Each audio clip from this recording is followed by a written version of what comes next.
Hello students, welcome back. My name is Karvit Khandelwal and I am working as a lecturer mechanical in Government Polytechnic College Dausa. Students, आज हम ME 307 subject में next chapter को discuss करेंगे जिसका नाम है chapter number 4 और unit number 4 work study. इससे पहले भी मैंने जो हमारे इंडस्ट्रियल इंजीनियरिंग के टॉपिक्स हैं उसके बारे में सारे वीडियोस बनाए हैं, तो स्टेप बाय स्टेप सारे वीडियोस को कवर करें। तो चलिए यूनिट नंबर 4 जो है वो स्टार्ट करते हैं, व्हाट इज़ वर्क स्टडी, और इसी के अंदर हम लोग method study and work measurement भी पढ़ेंगे। तो बेसिकली वर्क स्टडी क्या होती है? It is a generic term for the techniques of method study and work measurement. Method study और वर्क मेजरमेंट को के लिए जो जेनरिक टर्म दिया गया है, ठीक है, उसको हम लोग वर्क स्टडी में काउंट करते हैं। और वर्क स्टडी का क्या काम है? यह एग्जामिन करता है ह्यूमन वर्क को। जो ह्यूमन वर्क है, जो लेबर है, जो वहाँ पे ऑफिसर्स हैं, उनके वर्क को क्या करता है? एग्जामिन करता है, मतलब परीक्षण करता है। तो सबसे इम्पॉर्टेंट वर्क स्टडी में दो टर्म्स आती हैं, प्रोडक्शन एंड प्रोडक्टिविटी। तो चलिए इसको डिस्कस करते हैं, प्रोडक्शन क्या होता है और प्रोडक्टिविटी क्या होती है। प्रोडक्शन क्या होता है? Production is process of converting raw material into the finish product. Raw material से, कच्चा माल से फिनिश प्रोडक्ट, हमारा फाइनल जो प्रोडक्ट बनता है, इसके प्रोसेस को ही हम क्या बोलते हैं? प्रोडक्शन। जैसे कि फैक्ट्री में कितना प्रोडक्शन चल रहा है, मतलब रॉ मटेरियल अंदर आया मशीन्स पे और कितना बन गया, तो उसका जो प्रोसेस है उसी को हम क्या बोलेंगे? प्रोडक्शन बोलेंगे। Next is productivity. अब प्रोडक्टिविटी क्या होता है? Productivity is ratio of output upon input. मतलब आपका आउटपुट कितना आया और आपने इनपुट, मतलब हमने कितना उस पर एफर्ट्स किए। तो ratio of output products to the input resource utilize is productivity. Next is productivity and resources of production. तो प्रोडक्टिविटी में क्या क्या आ जाएगा आपका? प्रोडक्टिविटी में आ जाएगा प्रोडक्टिविटी ऑफ लैंड। लैंड की कितनी प्रोडक्टिविटी, वहाँ पे जो ज़मीन है उसकी कितनी प्रोडक्टिविटी है। जैसे सपोज़ आपने बहुत बड़ा एरिया लिया हुआ है लेकिन उसमें से आधे एरिया में आपने फैक्ट्री लगाई हुई है, तो लैंड की प्रोडक्टिविटी तो पूरी नहीं हुई। आपने इनपुट तो क्या दे दिया? पूरी लैंड ले ली थी, लेकिन आउटपुट उससे आप कितना यूज़ में ले रहे हैं? आधा ही ले रहे हैं, तो प्रोडक्टिविटी पूरी नहीं है। तो उसके लिए हम क्या करेंगे? लैंड की प्रोडक्टिविटी को कैसे बढ़ाएंगे? उसका एक एक इंच जब तक हम काम में नहीं लेंगे तब तक, जितना ज़्यादा हम लैंड को यूज़ देंगे उतनी ज़्यादा उसकी प्रोडक्टिविटी बढ़ेगी। सिमिलरली प्रोडक्टिविटी ऑफ मैन क्या होता है कि एक लेबर या एक ऑफिसर जो भी फैक्ट्री में काम करता है, उसने अपनी कितनी प्रोडक्टिविटी दी, मतलब कितना उसने, जैसे सपोज उसका 8 घंटे का वर्किंग शिफ्ट है, मीन्स 8 आवर्स उस पर्टिकुलर मैन को उसमें जॉब करना है, लेकिन वो 6 ही घंटे उसमें काम करता है, 2 घंटा अपना तो मस्ती करता है या फिर इधर उधर वेस्ट कर देता है, तो उसकी प्रोडक्टिविटी कितनी हुई? पूरी नहीं हुई। तो इसीलिए यदि वो पूरा 8 घंटे काम करे तो उसकी प्रोडक्टिविटी 100% हो जाएगी। इसी प्रकार प्रोडक्टिविटी ऑफ मशीन, सपोज़ एक मशीन 2 घंटे के लिए दिन में ख़राब हो जाती है, तो मतलब उसका प्रोडक्टिविटी का लॉस है। तो हम क्या करें कि हमारा सारी मशीनें मेंटेन रहें, मेंटेनेंस आवर्स के टाइम उसको मेंटेन करें और फिर हम लोग उसकी प्रोडक्टिविटी को बढ़ा दें। इसीलिए ये तीनों ही चीज़ एक फैक्ट्री के लिए, मैन की, मशीन की और लैंड की, तीनों की प्रोडक्टिविटी मैटर करती हैं। अब नेक्स्ट आता है standard of living. Standard of living में क्या क्या आता है? Food, clothing, housing, health, security and education. ये सारे स्टैंडर्ड है। ये सब चीज़ें बहुत ज़रूरी है, मतलब एक आदमी को, एक मनुष्य को, एक फैमिली को सर्वाइव करने के लिए। खाना भी ज़रूरी है, क्लोथिंग ज़रूरी है, हमको कपड़ा भी पहनना है, शेल्टर मतलब घर में भी रहना है, हमारे शरीर का भी ध्यान रखें, सिक्योरिटी हो और एजुकेशन, एजुकेशन हो। जो भी अपकमिंग फैमिली है, जो घर में बच्चे हैं, उनके लिए अच्छी से अच्छी एजुकेशन होती है, एक स्टैंडर्ड ऑफ लिविंग है। तो ये सब चीज़ें यदि अच्छी रहेंगी, स्टैंडर्ड ऑफ लिविंग यदि किसी मैन का अच्छा रहेगा तो वो आराम से अच्छे से रह पाएगा और वो अपनी प्रोडक्टिविटी को उससे इंक्रीज़ कर सकता है। अब क्या क्या है मेथड ऑफ इम्प्रूविंग प्रोडक्टिविटी? अब जो फैक्ट्री है उसमें हम लोग कैसे इम्प्रूव करेंगे प्रोडक्टिविटी को? पहला जो मेथड है वो है इम्प्रूविंग वर्किंग कंडीशंस।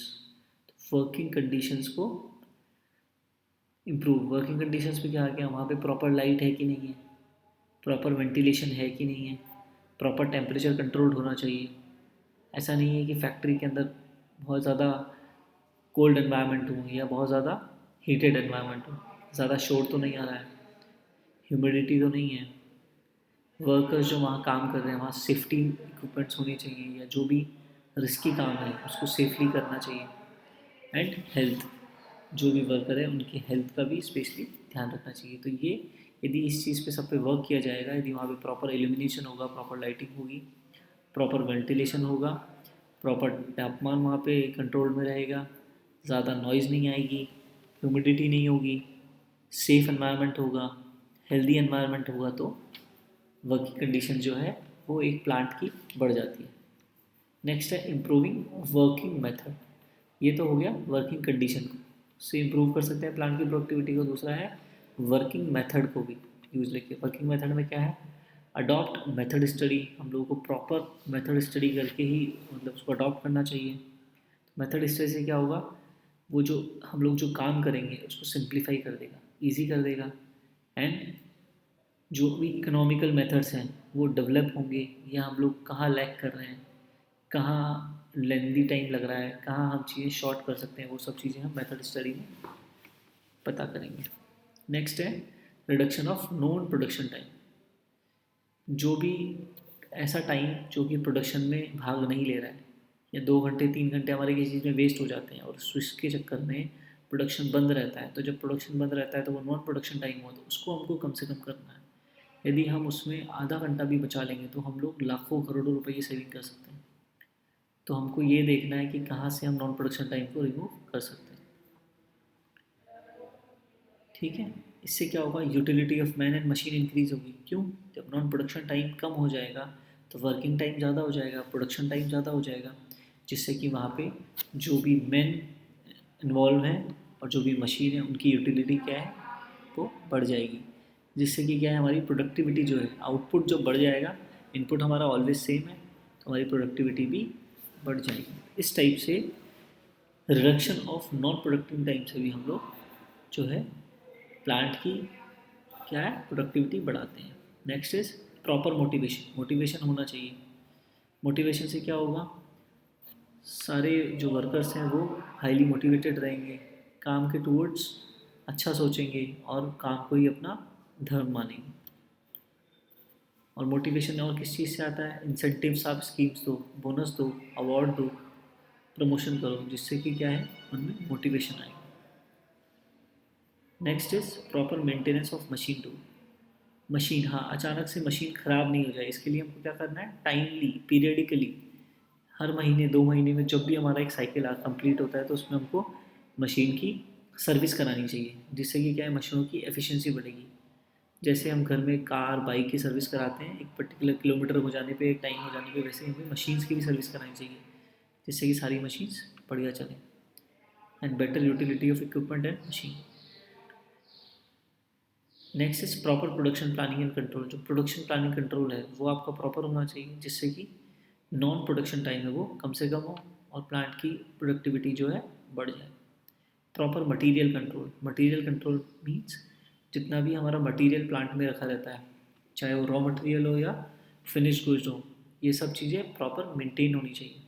इसका मतलब कि ऐसा नहीं होना चाहिए कि रॉ मटेरियल बहुत सारा आ गया और मशीन्स बंद है, या फिर प्रोडक्शन जो है वो बहुत ज़्यादा हो गया और मार्केट में सप्लाई नहीं हो रहा है।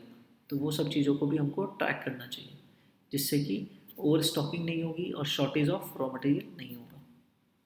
ओवर स्टॉकिंग होगी तो कॉस्ट ऑफ प्रोडक्शन बढ़ जाएगा, और शॉर्टेज ऑफ मटेरियल क्या होगा, idleness of man and machine. Idleness मतलब मैन और मशीन दोनों ही उस टाइम पे खाली रहेंगे। यदि मटेरियल शॉर्टेज है तो काम बंद हो जाएगा, काम बंद हो जाएगा तो मैन और मशीन दोनों आइडल हो जाएंगे। Training of workers. वर्कर जो भी काम करते हैं उनको प्रॉपर ट्रेनिंग मिले, जिससे कि क्या है उनकी स्किल जो है, क्षमता जो है वो बढ़ जाएगी। Wastage of material will reduce. जो मटेरियल का जो वेस्टेज है वो कम होगा। And increase productivity. जो प्रोडक्टिविटी है वो भी बढ़ जाएगी। Next is standardisation. हमें जो है हमारी जो प्रोडक्ट है उसको स्टैंडर्डाइजेशन करना चाहिए। स्टैंडर्डाइजेशन से क्या है, शेप साइज़ डायमेंशन सब फिक्स हो जाएंगी। फिक्स हो जाएंगी तो जो भी मशीन्स हैं और जो भी मैन है उनको वो आदत हो जाएंगी वो काम करने की, तो वो चीज़ें वो ज़्यादा एफिशिएंटली कर पाएंगे, जिससे कि क्या है, मास प्रोडक्शन को बढ़ावा मिलता है। Standardisation of products leads to mass production, जिससे कि मास प्रोडक्शन को बढ़ावा मिलेगा। Modernisation of plant and equipment, हमेशा हमें प्लांट और इक्विपमेंट के मॉडर्नाइजेशन के बारे में भी सोचना चाहिए। क्यों? क्योंकि हर साल हर हर नई हर सीज़न में या हर एक एरा में टेक्नोलॉजी चेंज होती है। तो हमारी सपोज़ मशीन है, वो एक दिन में 10,000 पीस बना रही है, तो हो सकता है कि ऐसी टेक्नोलॉजी आ जाए कि वो एक ही दिन में 50,000 प्रोडक्ट भी बना दे। तो हमें सब कुछ अपडेटेड रहना चाहिए कि क्या मार्केट में चल रहा है, जिससे कि जो हमारी जो प्रोडक्टिविटी है वो और इंक्रीज़ हो जाएगी। प्रोडक्ट रिसर्च एंड डेवलपमेंट, हमेशा एक फैक्ट्री में एक R&D डिपार्टमेंट भी होता है। R&D डिपार्टमेंट मतलब जिसका काम होता है केवल रिसर्च करना, नई नई चीज़ें कैसे काम में ले सकते हैं, और हमारे जो एग्जिस्टिंग सिस्टम है उसमें डिफेक्ट कैसे पहचानें। डिफेक्ट पहचानने के बाद ही हम उसको एलिमिनेट कर पाएंगे। तो ये सब भी होना चाहिए प्लांट की इम्प्रूविंग प्रोडक्टिविटी को बढ़ाने के लिए। साथ में प्लांट लेआउट, प्लांट के लेआउट को भी हमको इम्प्रूव करना चाहिए। उसके लेआउट को कैसे इम्प्रूव करेंगे कि उसमें जो भी मशीन्स का सेटअप रखा हुआ है उसको हमको ऐसे सेट करना है कि हमारी जो मटेरियल हैंडलिंग है, मटेरियल हैंडलिंग मतलब जो भी मूवमेंट होता है रॉ मटेरियल का या फिनिश गुड का या सेमी फिनिश गुड का, एक स्थान से दूसरे स्थान या एक मशीन से दूसरे मशीन पे, वो हम कम से कम कर सकें। जिससे कि क्या होगा, जो मटेरियल हैंडलिंग इक्विपमेंट है उनकी कम से कम ज़रूरत पड़ेगी, और जो टाइम लग रहा है एक प्लेस को दूसरे प्लेस तक रखने के लिए वो भी हमारा कम से कम लगेगा। Next is safety. सेफ्टी भी बहुत इंपॉर्टेंट है, क्योंकि सेफ्टी नहीं होगी तो एक्सीडेंट्स होंगे, और एक्सीडेंट्स क्या होगा, बहुत ज़्यादा टाइम लॉस कर देंगे, जिससे कि हमारा प्रोडक्शन भी हैम्पर होगा। तो हम सेफ एनवायरनमेंट रखेंगे तो प्रोडक्शन हमारा क्या बढ़ेगा। तो ये सब जो है ये हैं मेथड्स ऑफ इम्प्रूविंग प्रोडक्टिविटी। तो एक प्लांट की प्रोडक्टिविटी को कैसे इम्प्रूव किया जाता है। आई होप आपको सबको क्लियर हो गया होगा। अब हम पढ़ेंगे आगे importance of work study. Work study के क्या क्या इम्पोर्टेंस है। अब पहला जो वर्क स्टडी जैसे मैं बताया था आपको जेनेटिक टर्म है वर्क मेथड स्टडी और वर्क मेजरमेंट को करने का। तो वर्क स्टडी में क्या आएगा, मेथड स्टडी। इससे क्या होता है, वर्किंग कंडीशन इंप्रूव होती है, वर्क कंटेंट रिड्यूस होता है, मतलब हमारा जो नॉन प्रोडक्टिव टाइम है वो रिड्यूस होता है, वर्कर की एफिशिएंसी इंप्रूव होती है और प्लांट का लेआउट भी इंप्रूव होता है। और वर्क मेजरमेंट से क्या होगा, हम जो भी इनइफेक्टिव टाइम है उसको रिड्यूस करेंगे और प्रोडक्शन टाइम को स्टैंडर्डाइज करेंगे। देखिए दो वर्ड है, मेथड और वर्क मेजरमेंट। तो मेथड स्टडी में आप पूरे वर्क के मेथड को समझेंगे, उस पर स्टडी करेंगे और उसके हिसाब से हम लोग डिसीजन लेंगे, जिससे कि हमारा वर्किंग कंडीशन बढ़िया हो जाएगी, वर्क कंटेंट रिड्यूस हो जाएगा, वर्कर की एफिशिएंसी बढ़िया हो जाएगी और प्लांट का लेआउट इंप्रूव हो जाएगा। और वर्क मेजरमेंट मतलब वहाँ पे हम एक एक वर्क को मेज़र करेंगे कि इसमें कितना टाइम लग रहा है और हम इसको कितना कम कर सकते हैं, जिससे कि क्या है हम लोग बहुत ज़्यादा से ज़्यादा जहाँ भी ज़्यादा टाइम लग रहा है उसको हम बचाने की कोशिश कर सकते हैं, और जितना टाइम कम कर सकते हैं उतना करेंगे तो हमारा इनफेक्टिव टाइम जो है वो रिड्यूस हो जाएगा। इस टाइप से